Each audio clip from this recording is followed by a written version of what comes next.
Sakit Ibu dan Anak RI Bunda Pekanbaru. Apa kabar Bunda? Senang sekali hari ini saya dapat kembali menjumpai Bunda dalam bincang-bincang kesehatan Rumah Sakit Ibu dan Anak RI Bunda Pekanbaru. Saat ini tema kita yaitu ketuban pecah dini. Hari ini saya sudah bersama dengan Dr. Romi Alfianto SPOG, salah satu dari dokter kandungan di Rumah Sakit Ibu dan Anak RI Bunda Pekanbaru. Assalamualaikum dokter. Waalaikumsalam. Apa kabar nih dokter? Alhamdulillah sehat. Hari ini kan tema kita tentang ketuban pecah dini nih dok. Yeah. Jadi udah ada beberapa mitos tentang ketuban pecah dini. Yeah. Boleh dokter luruskan nanti ya dok ya. Kalau sudah pecah ketuban berarti sudah ada pembukaan. Benar nggak sih itu dok? Enggak, mitos. Mitos itu ya dok ya. Berarti faktanya? Namanya ketuban pecah dini dari definisinya sendiri, keluarnya air ketuban namun tidak disertai dengan pembukaan jalan lahir. Berarti itu mitos ya. Kemudian setiap air yang keluar dari jalan lahir adalah air ketuban. Mitos. Mitos. Ya. Selaput ketuban kalau pecah itu ada bunyinya kayak kantong kecil pecah gitu dok. Benar nggak dok? Mitos juga. Mitos juga. Kayak meledak gitu ya? Iya, kayak meledak. Terus air ketuban itu berbau amonia. Benar nggak sih dok? Mitos. Mitos. Berhubungan intim dapat menyebabkan air ketuban itu pecah. Benar nggak sih dok? Bisa ya, bisa tidak juga. Tergantung. Betul. Oh, tergantung ininya ya dok ya, resikonya ya. Terus makanan-makanan seperti durian, salak, nanas itu tuh bisa menyebabkan ketuban pecah dini nggak sih dok? Mitos juga. Mitos juga. Ternyata banyak sekali mitos-mitos tentang ketuban pecah dini ya dok ya. Sebenarnya apa sih arti ketuban pecah dini itu sendiri dok? Oke. Pertama kita harus mengacu pada terminologi definisi ya dari ketuban pecah dini, di mana pecahnya selaput ketuban sehingga menyebabkan keluarnya air dari vagina, namun tidak disertai dengan tanda-tanda persalinan seperti adanya kontraksi, pembukaan jalan lahir, lendir dan darah. Itu dari definisinya. Kemudian ketuban pecah sendiri kita membagi atau membedakannya menurut usia kehamilannya. Sudah aterem atau belum aterem. Dikatakan aterem bila di atas 37 minggu, dikatakan prematur atau preterm di bawah 37 minggu. Iya. Tuh tanda-tanda dari ketuban pecah dini itu sendiri apa sih dok? Jadi rata-rata ibu-ibu yang datang itu akan mengeluh adanya keluar air di saat di celana dalam atau di pakaian yang basah, namun bukan air pipis atau bukan air buang air sendirinya, mengakibatkan basah di celana dalamnya gitu. Iya. Banyak ya dok ya kasusnya ya ketuban pecah dini ini ya dok ya. Rata-rata penyebabnya apa ya dok ya ketuban pecah dini ini? Ketuban pecah dini kalau dari literatur hampir sekitar 30% itu terjadi pada yang prematur pada usia di bawah 37 minggu. Namun sekitar 8% terjadi pada pasien-pasien yang sudah aterem. Nah, faktor risikonya sendiri salah satunya adalah mungkin faktor si ibu seperti ibu perokok salah satunya. Yang kedua bisa juga karena kehamilan yang multiple, hamilnya lebih dari satu, atau air ketubannya yang banyak pada kasus-kasus diabetes. Kemudian ada juga pada kasus-kasus infeksi yang menyebabkan ketubannya pecah. Pecah ya dok ya? Iya. Kalau seandainya nih ibu udah datang ternyata dia KPD, itu tuh apa yang harus dilakukan dok oleh bunda-bunda yang mengalami KPD? Betul. Jadi namanya ketuban sudah pecah, sesegera mungkin ibu harus memeriksakan diri ke bidan atau dokter kandungan yang terdekat. Artinya apa? Ketuban sudah pecah, sudah ada hubungan antara dunia luar yaitu vagina dan lingkungan luar sama lingkungan yang ada di dalam intrauterin atau janin. Jadi kita harus memastikan si janin sehat dan si ibu tidak ada tanda-tanda infeksi juga. Begitu. Iya. Kalau seandainya si ibu nih udah KPD, bisa nggak dia masih lahiran normal dok? Oh iya. Jadi kalau menurut dari usia kehamilan KPD sendiri, kalau dia masih 34 minggu ke bawah, kita harus melakukan tindakan namanya expectant management atau kita melakukan tindakan mempertahankan kehamilan tersebut. Jadi dengan cara memberikan pematangan paru-paru bayi, dirawat ibunya, kemudian diberikan antibiotik biar tidak terjadi infeksi. Nah, apabila sudah usia kehamilan yang mencapai 34 minggu ke atas ataupun sudah ATRM 37 minggu ke atas, tindakan kita lebih progresif. Jadi kita mengeluarkan bayi agar tidak terjadi komplikasi saat si bayi lahir nanti. Dengan catatan bayinya sudah di atas 2 kilo dan sudah ATRM atau prematur tapi sudah mendapatkan pematangan paru-paru janin. Betul. Komplikasi-komplikasi yang bisa terjadi kalau seandainya Bunda KPD nih dok, apa aja ya dok ya? Iya, jadi komplikasi sendiri kita bedakan ya, ada komplikasi yang terjadi pada si Bunda, ada komplikasi yang terjadi pada si bayi atau calon bayi. Jadi kalau pada Bunda sendiri bisa terjadi namanya infeksi di dinding rahim atau disebut juga dengan endometritis. Endometritis atau terlepasnya tempat penempelan dari si plasenta, abrupsio plasenta. Kemudian pada si janin sendiri bisa terjadi infeksi pada janin, yaitu terjadi hipoplasia paru karena cairan ketubannya sudah sedikit, paru-parunya sudah tidak bisa berkembang sempurna lagi karena tidak ada ruang untuk dia berkembang. Kemudian dapat juga terjadi infeksi intrauterin. Nah, akhirnya nanti setelah dia lahir si bayi nggak bernapas dengan baik. Jadi respiratory distress syndrome.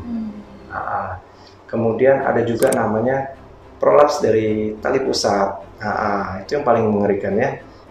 Ketuban keluar diikuti dengan tali pusat yang menonjol keluar juga. Nah, akhirnya apa? Kalau tali pusat itu terjepit, keluar duluan, aliran darah dari ibu ke janin otomatis berkurang. Bisa terjadi gawat janin.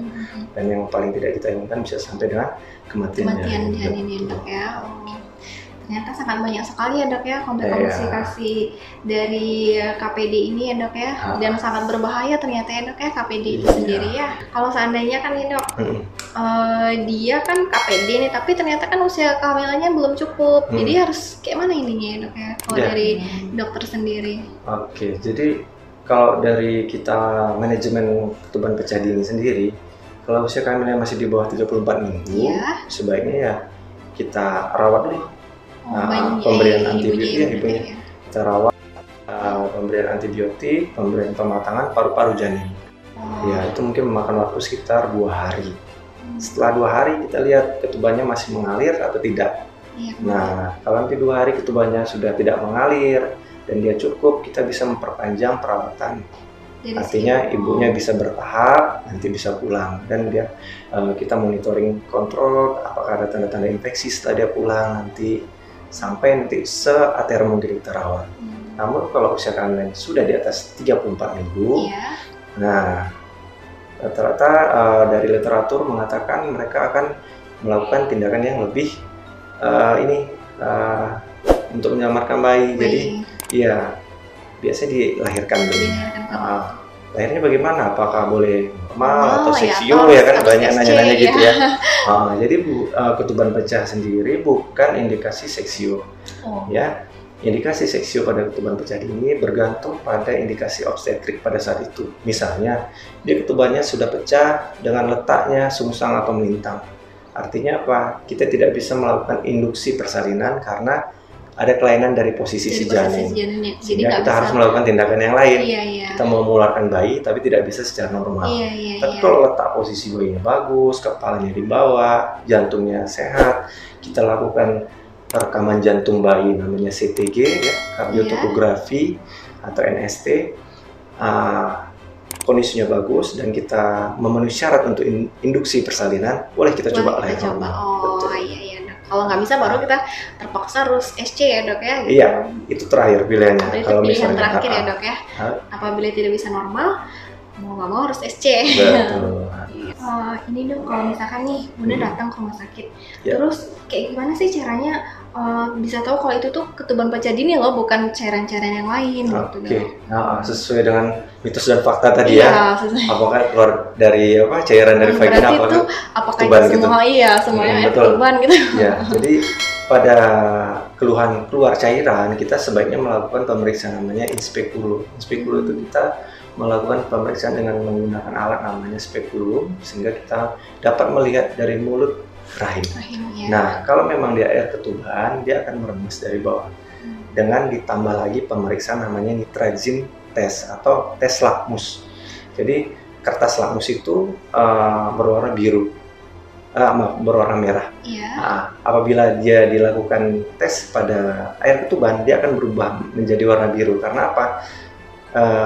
Sifat benar. dari air ketuban Sifat itu, dari ya, ketuban Dok, itu ya? basah, Hmm. sementara vagina itu sifatnya asam. Iya, Dok. Nah, otomatis dia akan berubah menjadi warna menjadi biru.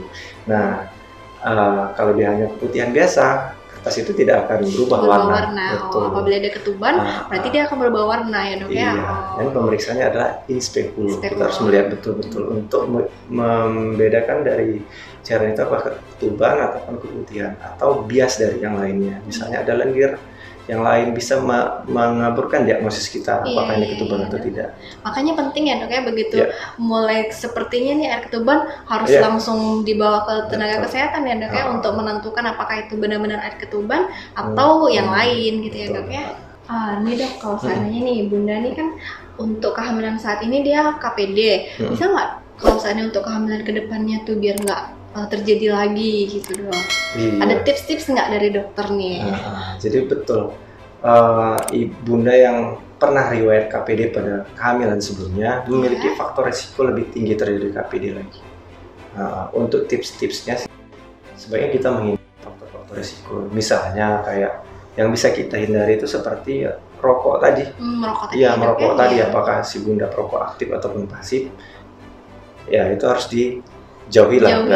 Kalau memang dia perokok aktif, diberhentikan. Betul. Tapi kalau kelainan-kelainan terjadi pada seperti infeksi yang tidak mungkin kita cegah ataupun karena bayinya kembar, kan otomatis bayi kembar itu dia lebih besar ya diameter rahim, tekanannya lebih tinggi, ketubannya bisa pecah. Nah, itu nggak bisa kita hindari. Yang bisa kita hindari ya itu tadi. Kemudian kalau bunda-bunda yang memiliki faktor risiko seperti keputihan yang lama, sebaiknya diobati dulu. Karena itu merupakan salah satu sumber infeksi yang bisa menyebabkan ketuban pecah dini nanti, ya, Dok, ya? Betul. Sebagai kesimpulan, jadi Bunda harus selalu menghindari faktor-faktor risiko yang dapat menyebabkan ketuban pecah dini, ya, Bunda. Seperti merokok, baik itu perokok aktif maupun perokok pasif, serta apabila Bunda mengalami keputihan yang lama, harus selalu langsung diobati. Jika Bunda mengalami seperti terjadi ketuban pecah dini, Bunda harus langsung menuju ke rumah sakit atau dokter untuk dilakukan pemeriksaan secepatnya. Untuk Bunda yang ingin konsultasi lebih lanjut dengan Dr. Romi Alfianto SPOG, silahkan menghubungi Rumah Sakit Ibu dan Anak Area Bunda bersama dengan Dr. Romi setiap hari Senin, Rabu, dan Jumat mulai dari jam 2 sampai jam 4 sore. Nah, Bunda, kurang lebih seperti itu tadi bincang-bincang kesehatan kita tentang ketuban pecah dini. Terima kasih kepada Dr. Romi atas ilmu yang sangat berharga. Semoga bermanfaat untuk bunda-bunda yang menyaksikan. Jangan lupa selalu pantau Instagram dan YouTube kita di @rsia_area_bunda untuk selalu mendapatkan informasi serta promo-promo menarik dari Rumah Sakit Ibu dan Anak Area Bunda. Rumah Sakit Ibu dan Anak Area Bunda Pekanbaru melayani dengan senyum, salam, sopan, sapa, dan santun. Keselamatan dan kesembuhan pasien adalah prioritas kami. Salam sehat dari Rumah Sakit Ibu dan Anak Area Bunda Pekanbaru.